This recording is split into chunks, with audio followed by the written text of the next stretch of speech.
Hey, this is Michael with GuruFyre, and in this video we're going to show you how to get started as a mentor. So I'm here in the home page. I'm starting here. You can sign in if you have an existing account, or you can get started to create a new one.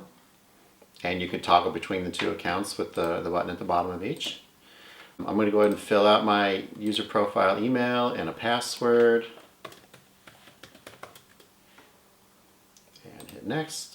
The next thing we want to do is we want to confirm a phone number, and this is because this is where we're going to send notifications when you have an appointment that you've reserved and to get status updates on it, or if you're a mentor to receive notifications of an appointment. So we're going to enter a phone number here.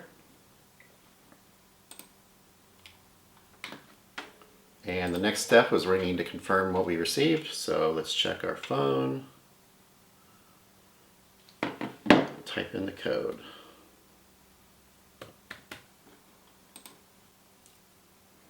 Okay, there we go. Now we're on our profile page. We've got our multi-factor authentication at the top, our phone number. Our email doesn't have to be confirmed, but I recommend doing that because it allows you to just sign in with a simple click through your Gmail or Microsoft account. We can do that later. Go ahead and enter a name. Calendar is optional. And the two notifications here are how do you want to receive notifications that you have an upcoming appointment or a new registration in one of your courses, or that you are attending a course, and there's a change there. So we want to enable at least one of these boxes so that you know about those kind of things. And we'll save that. Okay, now we're done with that. And now that we've entered a name, which was all that was required, now we can either find courses and enroll in them, or we can become a mentor. Actually, let me step back. I'm going to go ahead and verify my email. And there's a few ways you can verify. If your domain name is from Google, or it's just an @Gmail account, or anything that is supported through Google Business Suite, you can log in with Google. If it's anything else, you could use Microsoft. Microsoft will let you create a Microsoft account to any email address. If you do that, it'll also be just a one-click login in the future. Or if it's not one of those two, you can just send an email. It'll send you an email with an authentication code just to verify that you own that email address. So mine is with Google, so I'm going to click on that. Just click through, and boom, now the email address is verified. So that's out of the way and done. Now to become a mentor, I'll just click that button. Now we want to know what industry are you in. This is just so that we could talk the right lingo for your situation.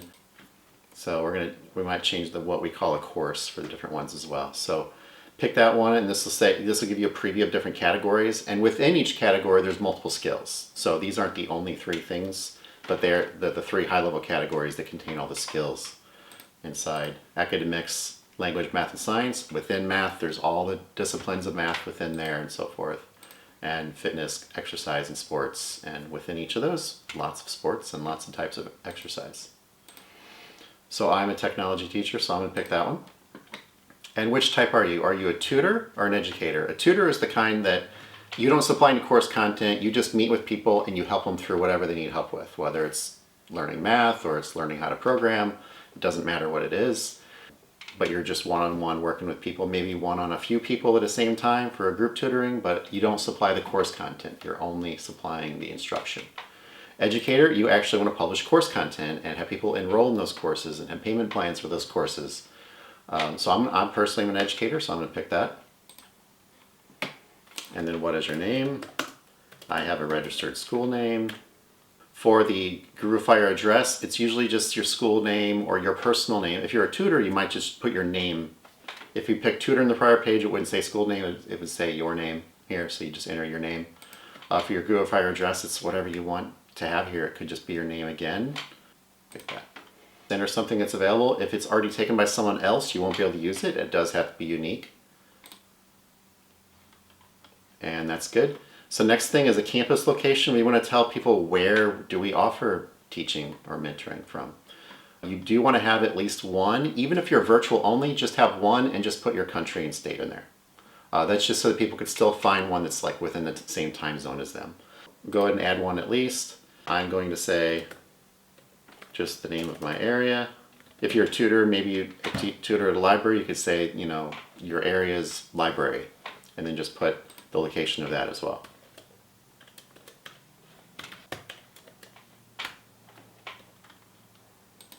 And I'm not going to put a straight address right now. It's fine. There we go. Now that you have a mentor plan, you do need to pick what level you want to have for your payment. I'm going to go ahead and start with the starter free plan because you just want to try this thing out and see how it works. Now it takes you back to your profile page, and here you are. You've got your school account. And we'll have some follow-up videos on how to take it further from here.